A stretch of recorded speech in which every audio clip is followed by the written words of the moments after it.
Talk a little bit about Alcon, if we could. So it seems as if you are expecting now to deliver something better on Alcon. Does this give you more options? How committed are you now to spinning off this business versus, say, 6 months ago?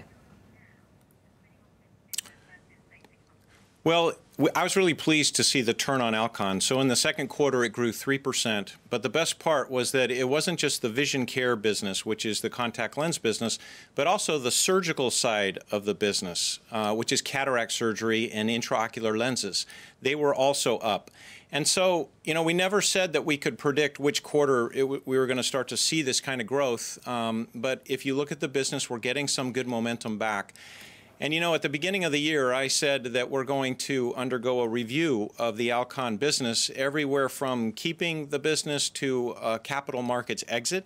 And I think what this beginning of the turn does is it improves the options that we have available to us. For example, if we were to do a capital markets exit, we would want to see a number of quarters of consecutive growth. So we're pleased with the progress that team is making. And hopefully we can continue this momentum and drive additional growth in the back half of 2017 and into 2018. Joe, a very good morning to you. It's Manus. When you say it improves the options, naturally, we've got to press you a little bit. Is that IPO? Is that trade sell? You're halfway through the year. You must have a clearer vision in your mind. The world is rasping for IPOs. Where are you leaning at the moment on that? And the consequence, Joe, in terms of what you would do with the funds for shareholders. Shareholders are looking for better returns if you sell some of the other stakes that you have as well. Well, let me talk about some of the options. It's too early for me to say because we have not made a decision. And I said that we'd give an update at the end of the year. Right now, we're doing all of the evaluation. We're doing the carve-out financials, looking at what it would look at a standalone company. But one option is a spin to shareholders, where we essentially just give this business back to our shareholders, and they're able to get the upside of what that means over the next few years. So that would result in actually very little proceeds to Novartis. But if you think about from a shareholder standpoint, they would get the full value of Novartis, and they would be able to get the full value of an independent Alcon business. Now, we have not made the decision to do that, and I'll give an update at the end of the year when we get closer. And we've seen a few more consecutive quarters of either growth or volatile performance. So it depends on a lot, and I wish I could be more specific at this time, but we'll have to wait till the end of the year. Let me talk to you about something else then. That's your relationship with Glaxo then, Joe. Reports back in May suggested that Glaxo was preparing to buy out the stake that Novartis holds in the consumer health business, the joint venture you have with them. You have an option to sell your stake back to Glaxo in March. What's your thinking on that as it stands at the moment? We're very pleased with the way that Glaxo is managing that business. So the business trend line has shown good top-line growth, and we're showing very good margin improvement on the business. And as you know, when we entered into that joint venture, we said that our business was too small to really have the kind of global scale that we needed to get margins up and to get growth rates up. And I think we're proving out that hypothesis that by combining these businesses, you end up with a much bigger and stronger business. So while it is true that we have the ability to put our shares beginning in I think spring of 2018, we have made no decision to do so, and that's because the value of this asset for Novartis continues to grow. And so we're going to continue to watch the way that the business performs, and then we'll make a decision as we go.